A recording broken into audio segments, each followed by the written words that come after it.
Hello, welcome to 8.9 News. I'm ffinlo Costain. Defra has released its provisional pricing structure for statutory biodiversity credits. So I spoke to Holly Story, the head of environment and sustainability at GSC Grays, and I asked her to explain what biodiversity net gain is and why Defra's announcement about the statutory biodiversity credits is important.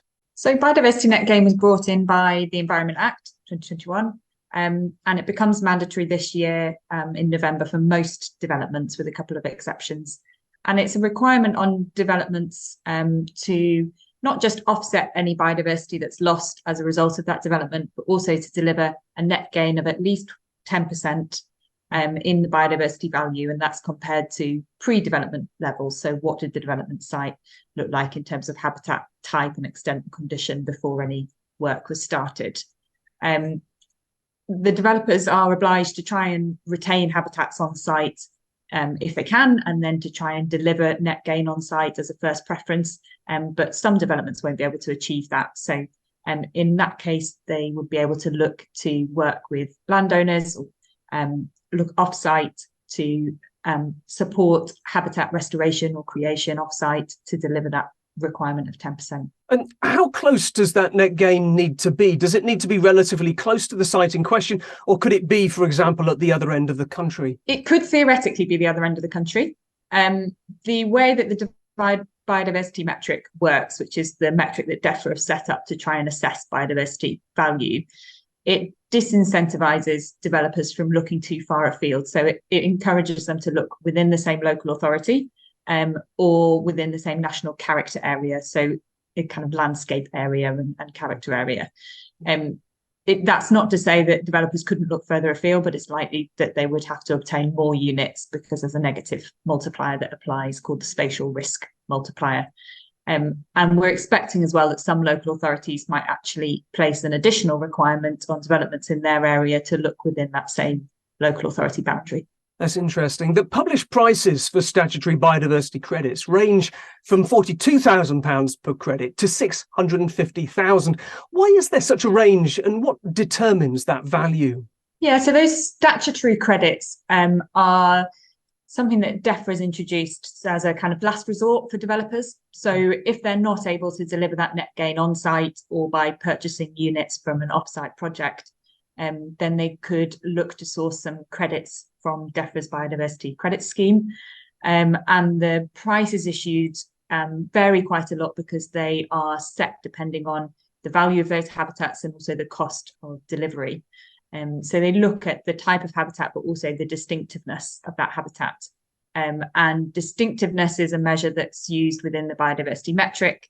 And it looks at the kind of rarity of that habitat, but also other factors such as the species richness that's likely to be present on that type of habitat as well. So that's why there's such a big variation. So just sort of trying to drill into that a little bit more. If, for example, it was essentially wasteland within an urban area that had been developed in the past, then perhaps the value of that biodiversity net gain credit might be at the lower end, where if it was something that was more akin to peat bog, it would be at the higher end. Yes, yeah. Although wasteland can be surprising in terms of the biodiversity value that it delivers, as some developers are finding at the moment. But yeah, so the higher end tends to be peatland lakes, that kind of criteria that are likely to be few and far between and very difficult to recreate.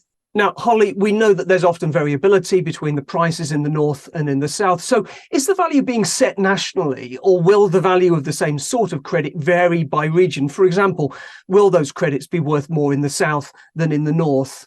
Yeah, so the credits have been set on a national level for that statutory credit scheme. But that's slightly separate, or very separate, to the value of units, which would be traded kind of on the private market. Which we do expect to vary regionally because of that encouragement for developers to look within their same local authority area. And obviously then that depends on kind of supply and demand within those local authority areas. That's not to say that the statutory credit prices aren't relevant to that private market, because they may act as a kind of ceiling price for the private market. And hopefully they will also help to kind of spur on and accelerate that market a little bit over the coming months. Because those credit prices have been set quite high, My hope is that then developers might have a little bit more incentive to start looking at how they can meet their biodiversity net gain requirements without having to resort to those statutory credits, and that might result in a few more deals being done, between now and the end of the year.